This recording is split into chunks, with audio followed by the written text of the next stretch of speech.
आज आज मैं ज़्यादा ही खुश हूँ कि आज पत्रकार बंधु बहुत ज़्यादा आए हैं। मैं बहुत धन्यवाद करना चाहता हूँ, शुक्रिया अदा करना चाहता हूँ कि आप हमारे इस प्रेस कॉन्फ्रेंस में आए।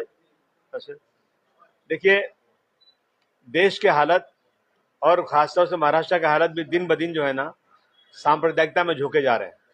नफरत नफरत नफरत, सिर्फ हिंदू और मुसलमान किसी देश से आए हुए नहीं, इसी देश के रहने वाले हैं और मुसलमानों ने इस देश में बहुत बड़ी कुर्बानी दिया है।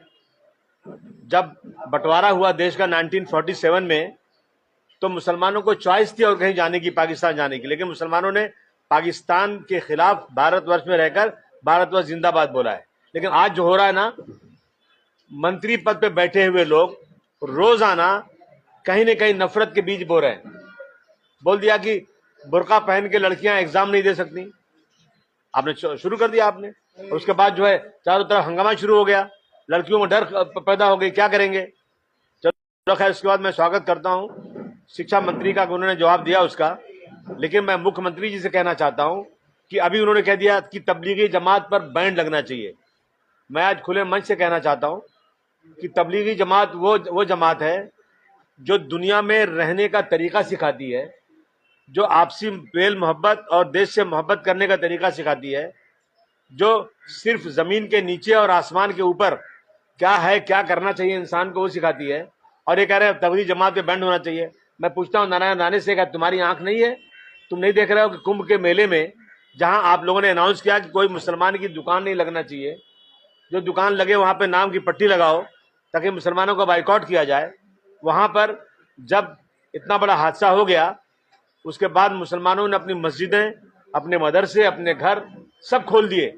जितनी ताकत थी उनकी, उन्होंने बिस्तर दिया, सोने की जगह दिया, खाना दिया, पानी दिया, पैसे दिए, जो भी कर सकते थे मुसलमानों ने किया।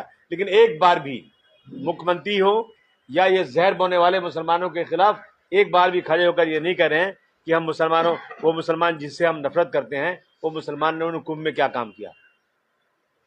ये जाना चाहिए। आप लोग जरा इसको नोट करिए, बताइए कि क्या किरदार है मुसलमानों का। ये सिर्फ और सिर्फ मुसलमानों को इस तरह नफरत। अब देखिए आप, मैं बताऊं आपको, ये वहां का मसला है। तंबापुर जलगांव में यूनिस बुरहान शेख, एक 65 साल का आदमी, ये इसको भैंस का गोश्त बेचता है। ये इसका कह रहा है।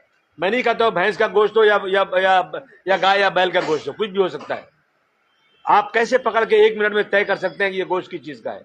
अगर आपको लगता है कि ये गाय का गोश्त है, बैंड है गाय का गोश्त, आप गोश्त को ले जाइए, इसको जो है चेक कीजिए, चेक करने के बाद उस पर आप जो है केस फाइल कीजिए और उसको सजा दीजिए। मैं पूछता हूं सरकार से कि इसी देश के अंदर नॉर्थ ईस्ट में हर जगह पे गाय बैल कट रही है। इसी देश में जहां आपकी सरकार है, वहीं पे गोवा के अंदर गाय बैल कट रहा है और वहां कुछ नहीं आप बैन कर रहे हो। लेकिन इतना बड़ा जुर्म है, इतना बड़ा जुर्म है कि बगैर चेक किए हुए आप जाकर घर में दुकान को तहस नहस कर दो, मारो और नंगा करके चौराहे पर लाकर एक बुजुर्ग 65 साल के आदमी को नंगा करके मारा जा रहा है। जाए किसके पास बात करने को? कौन सुनने वाला है? कोई सुनने वाला नहीं है, परेशान है। मैं कहता हूं कि जब आदमी तंग आ जाता है ना, तो प्रॉब्लम खड़ा होता है, लॉ एंड ऑर्डर की सिचुएशन खराब हो जाती है। मैं मुख्यमंत्री जी से फिर एक बार कहना चाहता हूं कि आप इन चीजों पर रोक लगाइए। और एक जो है, जो लोग नफरती भाषण करते हैं, उन पे खिलाफ सुप्रीम कोर्ट ने कह दिया। क्या सरकारें नपुंसक हो गई हैं? सरकारें केस क्यों नहीं करती? लेकिन कहा कि पुलिस को कहा गया कि जहां भी हेट स्पीच होती है आप उसका सो मोटो लो। लेकिन सो मोटो आज तक मैंने नहीं देखा कहीं पुलिस ने लिया। हाँ, इसमें सो मोटो लिया। वहां पर कोई कंप्लेन करने वाला नहीं है, तो पुलिस खुद कंप्लेन कर रही है और इसमें सो मोटो ले रही है मुसलमानों के खिलाफ। इस तरह की चीजें रोजाना हो रही हैं। देखिए, 500 साल पुरानी दरगाह अहमदनगर में, 500 साल पुरानी दरगाह है। ये दरगाह पहले किसकी थी, कौन था, वो जाने दीजिए। 500 साल पुरानी दरगाह अगर है तो वहां जाकर के दरगाह को तोड़ देंगे। 31 जनवरी तक दरगाह नहीं टूटी तो हम खुद तोड़ देंगे। यह जो है वक्फ बोर्ड में रजिस्टर्ड है, उस पर स्टे है कि कोई वहां जाएगा नहीं जब तक कोई फैसला नहीं होता है। लेकिन वहां पर जाकर के ये जो गेरुआ रंग वाले हैं, भगवा झंडे वाले हैं, वहां जाकर झंडा लगाकर वहां पर रोजाना पूजा कर रहे हैं और मुसलमानों को वहां जाने की इजाजत नहीं है। ये कौन सा इंसाफ है? मुसलमान जाने, वहां के मुसलमान, वहां के लोग जो हैं जाकर बैठे हुए हैं तहसीलदार के ऑफिस पर 23 दिसंबर से 23 दिसंबर से वहां बैठे हुए हैं। 400 दिन से ज्यादा हो गया है, पिछले साल से बैठे हुए हैं और आज तक कोई फैसला नहीं हो रहा है। रोज धरने पर लोग जो है ना चक्री धर्मा आ रहे हैं, कोई जा रहे हैं, धरना कंटिन्यू चल रहा है। और अहमदनगर में ज्यादा ही कुछ ये हो रहा है कि रोजाना जो है इस तरह की चीजें की जा रही हैं। मैं सरकार के माध्यम से कहना चाहता हूं कि हमने आपसे एक बार नहीं, 2 बार नहीं, 10 बार आपसे कहा है, रिक्वेस्ट किया है कि आप एक लॉ बना दीजिए ऐसा कि जो लोग भी धर्म के खिलाफ, किसी के धर्म के खिलाफ, किसी व्यक्ति के खिलाफ, जो कोई विशेष व्यक्ति हो, कोई बड़ा नेता हो, जैसे डॉक्टर भीमराव अम्बेडकर साहब हो, छत्रपति शिवाजी महाराज हो, पैगंबर इस्लाम हो, देवी देवता हो, कुरान शरीफ हो, वेद हो, कोई भी किताब हो, बाइबल हो, उसके खिलाफ कोई जहर बोलता है तो उसको कम से कम 10 साल की सजा होना चाहिए और ऐसा केस बनाया जाए कि उनकी जमानत ना होने पाए। मजाक कर रहे हैं आप लोग? कुछ नहीं, आपने लगा दिया केस, गए चौकी में साइन करके आ गए, बात खत्म, फिर वही कर रहे हैं। और जिसकी वजह से महाराष्ट्र में कितने दंगे हुए हैं, कितने लोग जेल में गए हैं, 307 केसेस हुए हैं, बिना किसी को चोट लगे हुए 307 मुसलमानों पे केस हो रहे हैं। मैं समझता हूं कि जो लोग शपथ लेते हैं कि मैं मंत्री एमएलए की शपथ लेते हैं, ये सब ढकोसला है, बेईमान लोग हैं, ये ईमानदारी से काम नहीं कर रहे हैं। अभी कहा इन्होंने अपना नीतीश राणे ने कि महाराष्ट्र में हिंदुत्ववादी सरकार है। ये अल्फाज कैसे निकाल सकते हैं वो? आप सेकुलर सरकार की कसम खाते हैं, आप मंत्री हैं, मंत्री होते हुए भी इतनी छोटी घटिया बातें करते हैं आप। हिंदुत्ववादी सरकार है, यहां पर जो है धर्म परिवर्तन के खिलाफ काला कानून बनेगा, बनाइए ना। संविधान कहता है 18 साल की उम्र के बाद कोई भी कहीं धर्म बदली कर सकता है। बहुत सारे मुसलमान हिंदू बन रहे हैं, हमने तो नहीं कुछ कहा। अगर संविधान में ये प्रोविजन है कि 18 साल का लड़का या 18 साल की लड़की 18 साल की उम्र के बाद अपनी मर्जी से अपना विवाह कर सकते हैं, माँ बाप जिन्होंने पाला है वो कुछ नहीं कर सकते, ये कानून अगर देश में है, धर्म परिवर्तन कर सकते हैं, तो आप क्यों कैसे कर रहे हैं? आप लोग खुद जा करके लोगों को पैसे दे करके उनका धर्म परिवर्तन करने के लिए प्रेशराइज करके, लालच दे करके ये काम कर रहे हो। मैं दावे के साथ कह सकता हूं मुसलमानों में कोई जमात ऐसी नहीं है जो किसी पे कोई प्रेशर लगाती हो कि जाकर धर्म परिवर्तन करो, और इसमें कहीं रोक नहीं लग रही है। इसमें लोगों जो बेचारे रिमोट में रहते हैं उनसे पूछिए क्या हालत है आज। ये सब चीजों पे आप ये बात नहीं करते हो कि रोजगार कैसे बढ़ेगा, लोगों की रोजी कैसे बढ़ेगी, देश तरक्की कैसे करेगा, देश का जीडीपी घटता जा रहा है। और अभी आज जो 1 लाख करोड़ कंट्रैक्टर का पैसा बाकी है तो सरकार नहीं दे रही है, पैसे नहीं बोल रहे, नहीं दे रही सरकार, उनका पैसा नहीं दिया जा रहा है। आज जो टीचर्स की सैलरी बाकी है, उनको सैलरी नहीं दी जा रही है। मैं समझता हूं कि ये जो है लाडली बहन की योजना, लोग इलेक्शन में पैसे मारते हैं ना, जाके धीरे देते हैं, वोट हमको देना, कोई वोट खरीद लेता है, ये ऑफिशियली पैसा, ऑफिशियली ब्राइब है कि भाई इतना पैसा देंगे। अब हर सरकार यही कर रही है कि हम आए चुन के 2500 देंगे, अब आए तो 2000 देंगे। ये चीजें मैं समझता हूं कि ये चीजें, इसको ब्राइब में, रिश्वत में लेना चाहिए, रिश्वत में ये चीजें बोल करके आप वोट ले रहे हैं सरकारी पैसे दे करके। आप कुछ लोग तो जब जो सरकार में नहीं रहते हैं वो जाकर पैसे देकर चुन के आते हैं, तो वही तो चीज ये भी हो गई ना, ये ब्राइब ही हो गया। और पैसा नहीं है, टीचर्स की सैलरी नहीं दी जा रही है, लोगों के बिल नहीं दिए जा रहे हैं, कह रहे पैसा नहीं है। आज 3 सालों से इलेक्शन नहीं हुआ है कारपोरेशन का। हम लोग का, मेरा इलाका पूरा का पूरा जो है स्लम इलाका है, हजारों गलियां हैं जहां चलने का रास्ता नहीं है, फंड ही नहीं है। बात बोल बोल के थक चुके हैं। मुख्यमंत्री जी से बात किया नागपुर के सेशन में, उन्होंने कहा मैं सब गली बनवा दूंगा, आज तक एक गली नहीं बनी। अजीत पवार साहब से फंड मांगा, अभी तक कोई फंड नहीं मिला। लोगों की जिंदगी दूभर है। और साथ ही में जो सत्ता के एमएलए हैं उनको आराम से खटाखट पैसे मिल रहे हैं, और सैकड़ों करोड़ रुपया सत्ता पक्ष में रहने वालों को दिया जा रहा है। अपोजिशन के साथ में कपड़ा पहन घूम रहा है, बदबू आ रही, वही बैठा हुआ है, इस चीज नहीं गुजार रहा है। और छोटी मोटी दुकान लगाकर अगर वो अपनी रोजी रोटी कमा रहा है तो आप उस पर टैक्स लगाने वाले, मतलब ये क्या मतलब होता है? मैं समझता हूँ कि ये बहुत बड़ी जो है ना, बहुत बड़ी सरकार की तरफ से गरीबों के साथ गरीबी खत्म नहीं करना बल्कि गरीबों को मार देना, गरीबों को खत्म करना है। जिस देश में 90 करोड़ लोगों को राशन नहीं दिया जाए तो वो खाना नहीं खा सकते, उस देश में आपको गरीबी दूर करने के उपाय करने के बजाय आप गरीबों के साथ तो कर रहे हो। और आज अभी जो बांग्लादेशी और रोहिंग्यानी 100%, अगर बांग्लादेशी आ रहे हैं तो जरूर उनको रोका जाए, रोहिंग्यानी आ रहे हैं जरूर उनको रोका जाए। लेकिन मैं खास तौर से एक मालेगांव की बात करूं कि कोविड के अंदर मालेगांव में जो बच्चे पैदा हुए उस वक्त उनकी सर्टिफिकेट, पैदाइश की बर्थ सर्टिफिकेट नहीं मिल रही, जो मर रहा था उनकी डेथ सर्टिफिकेट नहीं मिल रही थी। अब वो बड़े हो गए हैं, स्कूल जा रहे हैं, आज तक उनको सर्टिफिकेट नहीं मिली है। अब बांग्लादेशी और रोहिंग्यानी के नाम पर कुछ ऐसे लोग हैं जिनको बहुत दिमाग में बहुत भारतवर्ष को प्रेम करने की बात करते हैं, लेकिन वो नफरती लोग हैं। पूरे देश, पूरे महाराष्ट्र में उन्होंने सर्टिफिकेट रोक दिया, सर्टिफिकेट ही नहीं मिल रही उनको। अब वो उनको वही रहने वाले हैं, अब उनको बांग्लादेशी रोहिंग्यानी कहा जाएगा। वो स्कूल नहीं जा पा रहे हैं, उनके पास बस सर्टिफिकेट ही नहीं है। तो मैं सरकार से कहना चाहता हूं कि तुरंत जो लोग लीगल हैं, जो यहाँ के रहने वाले हैं, खास तौर से मालेगांव में सरकार बात करे और उन लोगों को कम से कम जल्द से जल्द जो सर्टिफिकेट मिले। जितने मुस्लिम इदारे हैं, जैसे वक्फ बोर्ड है, वक्फ बोर्ड का सीईओ जो है उसकी क्वालिफिकेशन नहीं है सीईओ बनने की, और उसको यहाँ रहना है औरंगाबाद। एक जो जिस क्वालिफाइड का डिप्टी सेक्रेटरी जो भी रैंक के उसके बनते हैं, एक अच्छा, और ये सरकार अच्छी तरह जानती है कि कौन सा व्यक्ति बहुत बड़ा भ्रष्टाचारी है, कौन सा व्यक्ति शरीफ है। एक अच्छे आदमी को, एक अच्छे इंसान को वक्फ बोर्ड पे बिठाया जाए, ताकि वक्फ बोर्ड का मसला जो है, जो लोगों का फंसा हुआ है, वो जल्द से जल्द वो मसला खत्म हो जाए। दोस्तों, एक मसला बहुत बड़ा अदानी का है। अदानी के लोग जो है ना, बिजली की बिलें जो है उस पर भेजते हैं, मोबाइल पे भेजते हैं। स्लम में रहने वाला पढ़ा लिखा आदमी नहीं है, उसके बाद मोबाइल भी किसी के पास नहीं है, उसको बिल ही नहीं मिल रही है। तो मेरी ये मांग है कि कम से कम स्लम में आप जो है बिल जो है लोगों के घर तक पहुंचाइए, ये जरूरी है।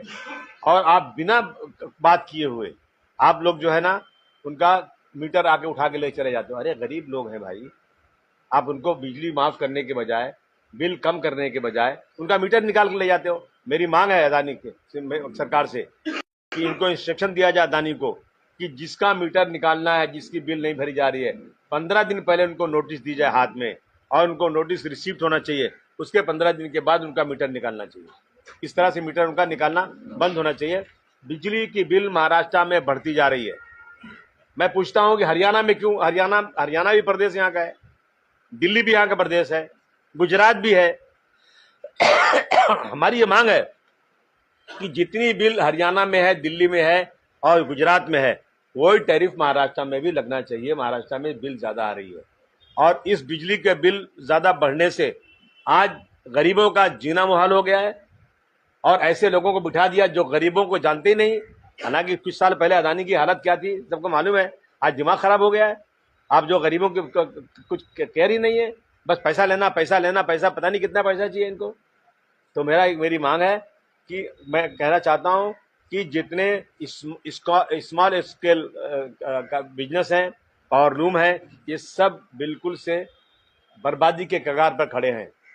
बिजली की बिल महाराष्ट्र में कम होना चाहिए।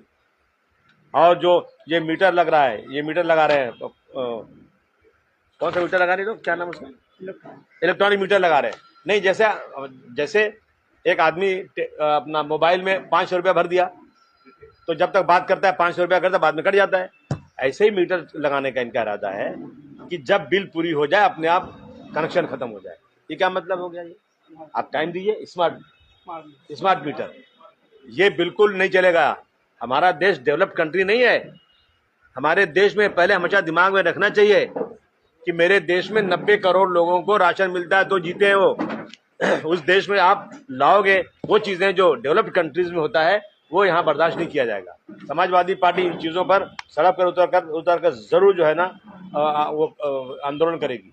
मिड डे मील में अंडा, पुलाव, मीठी खिचड़ी वगैरह सब बंद करने का फैसला कर दिया गया। सरकार लगता है इनका पैसे ही नहीं है। अगर पैसा कम है तो मंत्रियों को गाड़ी निकाल दो। गाड़ी थी ना उनका, पहले भी गाड़ी थी, एमएलए थे, वो गाड़ी में चले। बंगला निकाल दो, बंगला तो घर तो था ना उनके पास, उसमें रहे वो लोग। ये क्या मतलब है? आप जो है जो कुछ मिलता है गरीबों को वो उस पर बैन लगाना चाहते हो, उन पर जो है स्लम में प्रॉपर्टी टैक्स लेना चाहते हो, और जो है आपका जो खर्चा वो कम नहीं करना चाहते हो, वो खर्चा कम किया जाए। बिल्कुल इस तरह से मैं कहना है। टीचर्स की सैलरी बाकी पड़ी है, उनको सैलरी नहीं मिल रही है।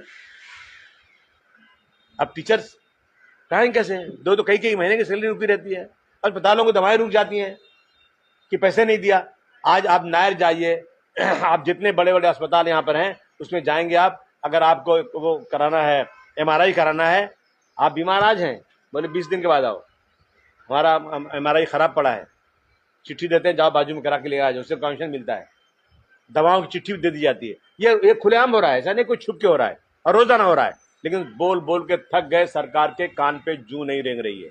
बोलने के लिए प्रेस कॉन्फ्रेंस करेंगे, हमने 25 करोड़ का, हमने 25 लाख का बीमा बना दिया है, एक किसी को जो है एक पैसा देना नहीं पड़ेगा, फ्री इलाज होगा। अस्पतालों में जाओ ना, अस्पताल बोलते हैं भाई मेरे पास बेड नहीं है, क्योंकि पैसा बिल आई नहीं रही, तो हम आपको लेंगे कैसे, वापस कर दिया जा रहा है। मैं प्रेस वाले भाइयों से कहना चाहता हूं, सरकार की इन नाकामियों को आपको उजागर करना चाहिए, किसी जल्द से जल्द इसको उजागर करना चाहिए। अभी शताब्दी अस्पताल में एक स्वीपर, झाड़ू लगाने वाला ECG कर रहा है, ECG कर रहा है, और उसके बाद हमारी नगर सेविका बुर्का पहन के एक पेशेंट बन के गई, दरवाजा खोली तो वो एक आदमी एक लेडी को कपड़ा उठा करके उसकी ECG कर रहा है। अब सोचिए आप, और उसके बाद इतनी आवाज उठाई कि प्रेस में आया, चारों तरफ है, आज तक उस पर कोई कार्रवाई नहीं है, नहीं स्टाफ ही नहीं है। ये हालत हुई है। शताब्दी हो गया, या यह हॉस्पिटल जो है अपना ये क्या बोलते, कस्तूरबा अस्पताल, इन सब में सफाई के कारीगर, इसमें अभी जो है कस्तूरबा में जो बैंडेज लगाना था, तो सफाई कारीगर बैंडेज लगा रहे, डॉक्टर ही कंपाउंडर नहीं है, डॉक्टर ही नहीं है। ये बंबई जैसे शहर में अगर ये होगा तो फिर क्या होगा। मैं समझता हूँ सरकार फेलियर है इन मामलों में सरकार बिल्कुल काम नहीं कर रही है। इस दोस्तों, अभी नांदेड़ और औरंगाबाद में बच्चों की जो मौत पहले हुई थी अस्पतालों में, इसकी सुनवाई सरकार ने बहुत फटकार लगाई है, और ये कहा कि आपने फंड का 66% इस्तेमाल ही नहीं हुआ, हेल्थ का 66% आपने पैसा इस्तेमाल ही नहीं किया, और फैसिलिटी नहीं अस्पताल के अंदर है। इतनी फटकार लगाई गई, और इसके बाद भी खाली पोस्ट नहीं भरी गई आज तक, और आवाज चिल्लाते रहो, कुछ होता नहीं है। इसलिए तो हम आप प्रेस के सामने कहना चाहते हैं कि सरकार इन नाकामियों को दुरुस्त करे। गरीबों के साथ बहुत ज़्यादा हो रहा है, और जो है अभी जो रोज़ाना नफरती भाषण कर रहे हैं उन पर कार्रवाई होना चाहिए, नहीं तो इससे लॉ एंड ऑर्डर और ख़राब होगा।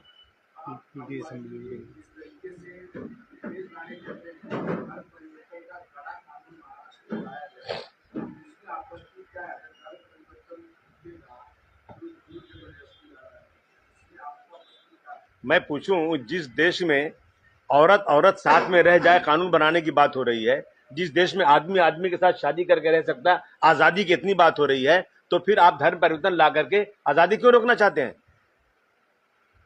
मैं इसमें हिंदू मुस्लिम कोई बात नहीं कर रहा हूं, लेकिन एक तरफ आप आजादी के लिए इतनी बड़ी लड़ाई लड़ना चाहते हो कि इंसान की आजादी पे रोक नहीं होना चाहिए, दूसरी तरफ आप ये बात करना चाहते हो। और जिस देश में 85% हिंदू हो, उनकी सरकार हो, उनका प्राइम मिनिस्टर हो, उनका चीफ मिनिस्टर हो, उनका राष्ट्रपति हो, उनकी हुकूमत चारों तरफ हो, उन्हीं को मुसलमानों से खतरा पैदा हो गया है। जो कैबिनेट मंत्री इस तरह की बात कर रहे हैं और सरकार भी सुन रही है, तो इसके खिलाफ आप कोर्ट में मुकदमा करेंगे क्या? कोर्ट में बहुत मुकदमे गए, कोर्ट में केसेस 20 तारीख फैसला होता है। आज कोर्ट की हालत यह है कि 5 करोड़ केसेस पेंडिंग है, एक पुश्त मर गई, दूसरी मर गई, तीसरी पुश्त में फैसला नहीं हो रहा है। जाए कहाँ, बर्बाद गुलिस्तान करने को बस एक ही उल्लू काफी है, हर शाख पे उल्लू बैठा है, अंजाम गुलिस्तान क्या होगा। जाएंगे कोर्ट। मैंने कल 7 तारीख को इस्लाम जिमखाना में समाजवादी पार्टी की एक वकीलों की बड़ी विंग बनाने की तैयारी कर रहा हूं, और उनसे कहूंगा इन चीजों पर नजर रखो, देश की लोकशाही को जहां खतरा हो उसमें आप कोर्ट में जाओ। अभी हम 8 तारीख को एक पीडीए की कॉन्फ्रेंस कर रहे हैं उत्तर प्रदेश से, जो हमारे MLC हैं, लीडर ऑफ ऑपोजिशन जो हैं, वो आ रहे हैं। उसमें कौन यादव, क्या नाम उनका, लाल बिहारी यादव साहब आएंगे उसमें, और हम लोग ये नरमन पॉइंट यशवंतराव चौहान का परेड पे, यशवंतराव चौहान हॉल में एक बड़ी मीटिंग इसके ऊपर कर रहे हैं, पीडीए के ऊपर। देश में कुछ राज्यों में UCC लागू हो गया, महाराष्ट्र में भी करने की चर्चाएं चल रही हैं, इसको किस तरीके से देखते हैं? नहीं, इनकी सरकार है, इनका दिमाग आसमान पे है, मेजॉरिटी के बेस पर जो चाहे फैसला कर लें। मगर इन्होंने अगर कहा कि एक देश एक कानून, तो इसमें एक समुदाय को एग्जम्पशन क्यों दिया गया? मेरा पूछने का मतलब ये सिर्फ और सिर्फ वोट बटोरने की राजनीति है और कुछ नहीं है। मैं समझता हूँ ये किसी के धर्म में इंटरफेरेंस है, वो बिल्कुल ठीक नहीं है। सर, बीएमसी चुनाव 3 साल से नहीं हुए आपने कहा, लेकिन शिवसेना, यूबीटी और कांग्रेस अकेले चुनाव लड़ने की हामी भर रही है, ऐसी चर्चाएं हैं। समाजवादी पार्टी का स्टैंड क्या होगा? अकेले लड़ेंगे, इनके साथ जाएंगे? नहीं, मैं तो अकेले लड़ूंगा, इनके साथ जाऊंगा नहीं, मुझे लेंगे भी नहीं, मैं जाऊंगा भी नहीं, क्योंकि ये लोग कोई कोऑर्डिनेशन करते नहीं। ये सब ऐसे हैं कि बिल्ली की तरह लड़ते रहते हैं अपने लुथड़े के लिए। एक तरफ अलायंस की बात करते हैं, दूसरी तरफ एक दूसरे के खिलाफ रहते हैं। अभी कांग्रेस जो ये आपके खिलाफ लड़ रही है, कल फिर आगे इलेक्शन ना आइए अलायंस करने, फिर वह बहुत अच्छी पार्टी है, हम साथ में हैं, फिर 3 दिन के बाद लड़ाई कर लेंगे। ये वोटों की राजनीति है। बहुत दुर्भाग्य है कि लोग जो है सीटें चुन के आते भी नहीं और आपस में लड़ करके अलायंस पूरा खराब कर देते हैं। धनंजय मुंडे जो है उन पर करुणा मुंडे उनकी पहली पत्नी को कोर्ट के सरकार की, और फैमिली कोर्ट ने ये भी कहा है कि मंत्री धनंजय मुंडे ने घरेलू हिंसा की है करुणा मुंडे। कैसे देखते हैं कैबिनेट मंत्री अपनी बीवी पर ने अगर अपनी बीवी पर अत्याचार कर रहा है तो उस पर केस होना चाहिए, और उनको जो सरकार जो है ऐसे लोगों को सबक सिखाना चाहिए। और महिलाओं के साथ ये अत्याचार हो तो कभी बर्दाश्त नहीं किया जा सकता। अच्छा, एनडीए और यूपीए दोनों आपस में लड़ने की बात करते हैं। महाराष्ट्र के भीतर यूपीए के लोग, इंडिया अलायंस के लोग हैं, वो आपस में ही जिस तरीके से लड़ रहे हैं, दिल्ली में जिस तरीके से लड़ रहे हैं, उनका अलायंस किस तरीके से देखते हैं, और आप इस अलायंस को खासकर महाराष्ट्र में बन रहे हैं? मैं समझता हूं कि ये अलायंस जो बना था यहाँ पे महाविकास अघाड़ी और देश में जो है इंडिया अलायंस, ये लोग पार्लियामेंट के इलेक्शन में तो थोड़ा ठीक थे, लेकिन उसके बाद दिमाग खराब हो गया, थोड़ा सीटें चुन कर आ गई। तो ये लोगों ने जो ये किया ना, मैं समझता हूँ इससे जो है ना सबक सीखना चाहिए इनको महाराष्ट्र के इलेक्शन से। अभी भी सवेरा है, बैठ करके सीटों पर झगड़ा करने के बजाय अगर एक ही नीति के लोग हैं तो अब कायदे से अलायंस करना चाहिए, वरना फायदा नहीं, अलायंस से कुछ होने वाला नहीं। लाड़की बहन योजना जो है उसके नियम रोज के रोज बदल रहे हैं, और साथ ही साथ ये भी कहना है सरकार का कि कई सारी बांग्लादेशी महिलाओं ने भी इसका लाभ उठाया। बांग्लादेशी महिलाओं ने उठाया तो सरकार को कटघरे में खड़ा करना चाहिए। आपने दिया क्यों उसको भाई? अगर उनके पास आधार कार्ड है, उनके पास राशन कार्ड है, उनके पास सारी चीज़ है, तो जिन लोगों ने दिया पहले उनको आप पनिश करो, उनको देखो आप। ये तो सरकारी नाकामी है देने की। और लाडली बहना की स्कीम देकर के सरकार ने बैठ के आ गए, अब रोजाना उस पर चर्चा हो रही है, सारा खजाना खाली हो चुका है, लोगों को तनख्वाहें नहीं दी जा रही हैं। सरकार को देखना चाहिए ना कि भाई इलेक्शन के लिए जीतने के लिए सारा खजाना खाली कर दो और लोगों की तनख्वाहें न दो, लोगों में पेमेंट नहीं करो, तो ये तो ठीक नहीं है देश के लिए। Once upon a time, political party was called as a poisonous party, but now the time has come. The political party has become the killing party. For example, सब बड़े-बड़े लोगों का आजकल मर्डर होते रहते हैं। सैफ अली खान और बहुत से लोग का होता है। So you tell me, sir, when you got this? Let me speak one day here, please. When we got this independence, for what purpose, sir? Independence तो सिर्फ बड़े लोग प्रूव करते हैं, हम मिडिल क्लास आदमी सब गरीब थे, हम तो सब मारे जा रहे हैं। आजादी का तो कुछ फायदा नहीं हुआ। मेरी पार्टी में आ जाओ। वही तो लड़ रहा हूँ मैं, वही तो कर रहा हूँ। हम वही लड़ाई लड़ रहे हैं। वही हमारा भी कहना है कि आजादी सिर्फ बोलने के लिए रह गई है, आजादी नहीं है। और अभी बाबा सिद्दीकी का मर्डर क्यों हुआ आज तक आपको मालूम है क्या? एक एमएलए, एक एक्स एमएलए, एक पार्टी का लीडर, और उसके बाद जो है इसके बाद आज तक इसका खुलासा ही नहीं हो पा रहा है कि मर्डर क्यों हुआ उसका इस तरह से। तो मैं समझता हूँ कि लॉ एंड ऑर्डर का फेलियर है, सरकार कुछ छुपाती है।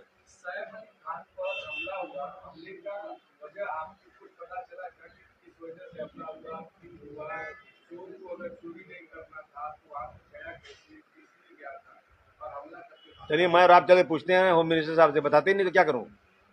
पता ही नहीं चल रहा है। 150 सीट से खाली तो बजाओ यार। सर, अक्षय सिंघे एनकाउंटर मामले में आज कोर्ट में सुनवाई हो रही थी, लेकिन उनके माता पिता ने कहा कि वो केस पीछे लेना चाहते हैं। आप इसको किस तरीके से देखते हैं? पटा लिया होगा लोगों ने, तो कुछ डरा दिया होगा या पैसे दे दिए होंगे, ऐसी होता है। इसी तरह आज केसेस जो है ना, केसेस जो आज सजाएं नहीं लोगों की हो रही, यही वजह उसकी है कि इतना लंबा पीरियड हो जाता है उसका, लोग थक जाते हैं। क्या करेंगे लोग? मेरे ऊपर केस है, मैं खुला बोल रहा हूँ, शू स्कैम। मुझे नहीं मालूम क्या होता है शू स्कैम। मेरी शूज की दुकान तो जरूर थी, लेकिन मैं उस दुकान में एक जो है स्लीपिंग पार्टनर, मेरे पार्टनर का अफिडेविट है कोर्ट में कि अबू आसिम आजमी स्लीपिंग पार्टनर, ठीक है। अच्छा, अगर गुनाह किया तो सजा दो। 2000 का केस है, आज कितने 25 साल हो गए, अभी तक सिर्फ और सिर्फ तारीख पड़ती है और कुछ नहीं होता है। 25 साल हो गए, कितने मर गए भाई, गवाह हुआ सब, सजा कहां से दोगे? तुम तो मरते जा रहे हैं सब। चलाओ, जिसने गलती की उसको सजा मिलना चाहिए। सुई स्कैम, जो कॉबलर्स को गवर्नमेंट की तरफ से टैक्स में छूट थी ना, कॉबलर से सर्टिफिकेट लेते थे और कॉबलर्स का जो है वो बना करके उन्होंने ऑर्गेनाइजेशन बना करके उससे जो है टैक्स माफी लेते थे।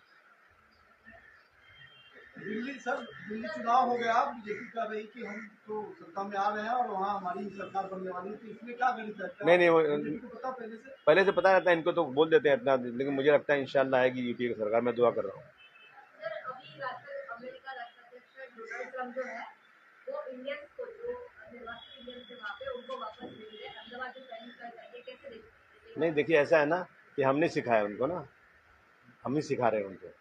अगर हमारे देश में भी कहीं के कोई लोग कुछ है तो हम तो उनको मार मार के भगा रहे हैं, उसी तरह उनके देश में लोग जो हैं जिनके पास परमिट नहीं है उनको निकाल रहे हैं वहां से। इंसानियत खत्म हो चुकी है। इंसानियत से लीजिए, पहले भारतवर्ष में बांग्लादेश भी था, भारत अफगानिस्तान भी था, बर्मा भी था, हमारी सीमाएं थी। इंसान है, इंसान को पैदा करने वाला कौन है? भगवान है, अल्लाह है, उसी के बनाए हुए सब हैं। अगर कोई भूखा आदमी आ जाता है तो उसको इस तरह से बेइज्जत करके मार के भगाना है।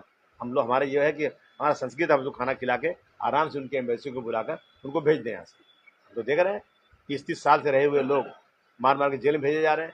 ये इंसानियत नहीं है, ज़रूर निकाला जाए उनको, लेकिन इंसानियत के तरीके से हथकड़ी लगा के नहीं भेजना चाहिए। अगर अमेरिका भेज रहा है तो अमेरिका मैं कंडेम करता हूँ।